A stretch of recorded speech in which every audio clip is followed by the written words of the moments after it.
Sebelum tidur, lakukan satu hal ini kepada istrimu, dampaknya luar biasa. Wahai para suami, sebelum kamu tidur malam ini, jangan langsung membelakangi istrimu dan memejamkan mata.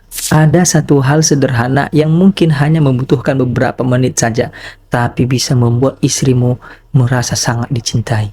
Bahkan mungkin selama ini istrimu tidak membutuhkan hadiah yang mahal darimu, tidak membutuhkan makan di restoran mewah, dan barangkali juga tidak meminta sesuatu yang besar. Ia hanya ingin merasa bahwa dirinya masih penting di hati suaminya. Maka sebelum tidur malam ini, coba lakukan satu hal ini. Ajak istrimu berbicara dari hati ke hati. Saudaraku, kita seringkali terlalu sibuk mengejar nafkah di luar rumah. Pagi berangkat kerja, siang mencari rezeki, sore pulang dalam keadaan lelah. Sampai terkadang ketika malam pun tiba, yang kita pikirkan hanya satu, aku mau istirahat. Padahal mungkin di samping kita ada seorang istri yang juga menjalani hari yang panjang, mengurus rumah, mengurus anak, memikirkan kebutuhan rumah tangganya.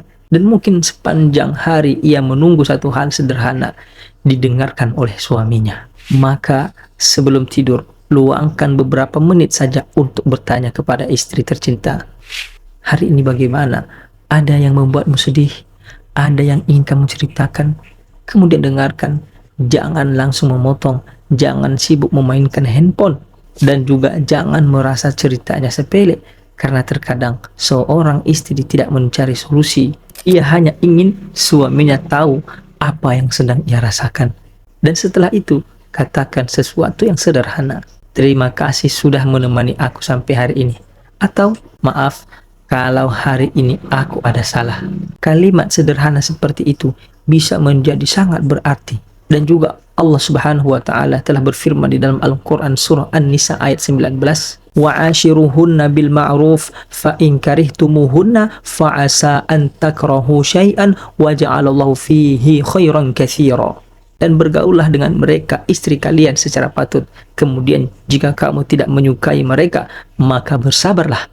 Karena boleh jadi kamu tidak menyukai sesuatu, padahal Allah menjadikan padanya kebaikan yang banyak. Perhatikan saudaraku, Allah tidak hanya memerintahkan seorang suami untuk memberikan nafkah, tetapi Allah juga memerintahkan wa'ashiruhunna bil ma'ruf, bergaullah dengan mereka secara patut. Artinya, rumah tangga bukan hanya tentang memenuhi kebutuhan materi saja. Ada ucapan yang baik, ada perhatian, ada kelembutan, ada kesabaran, dan ada usaha untuk menjaga hati pasangan agar lebih nyaman dan tenang. Dan kenapa hal sederhana ini penting? Allah Subhanahu wa Ta'ala menjelaskan tujuan pernikahan dalam fitrahnya. Wa min ayatihi an khalaqalakum min anfusikum azwaja litaskunu ilaiha wa ja'ala bainakum mawaddatan wa rahmah. Dan di antara tanda-tanda kekuasaannya ialah Dia menciptakan untukmu pasangan dari jenismu sendiri, agar kamu merasa tentram kepadanya, dan Dia menjadikan di antara kamu rasa kasih dan sayang. Perhatikan kalimat litaskunu ilaiha, agar kamu merasa tentram kepadanya. Maka seharusnya rumah menjadi tempat seseorang menemukan ketenangan dan kenyamanan. Dan suami seharusnya menjadi salah satu sebab istrinya merasa tenang, bukan justru menjadi orang yang paling membuatnya takut untuk berbicara. Saudaraku, kalau malam ini kamu pulang dalam keadaan lelah, tidak apa-apa. Kalau kamu sedang banyak masalah, juga tidak apa-apa. Kamu juga manusia yang bisa merasa capek. Tetapi jangan sampai kelelahan membuatmu lupa bahwa istri juga memiliki hati yang membutuhkan perhatian. Sebelum tidur, letakkan handphonemu, tatap wajahnya, tanyakan kabarnya, dan dengarkan ceritanya. Kalau ada kesalahan, minta maaflah.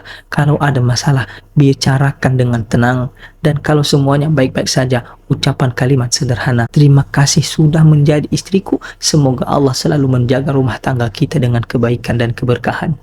Kalau menurutmu pesan ini baik dan ada manfaatnya, bagikan videonya kepada orang lain agar manfaatnya bisa lebih meluas.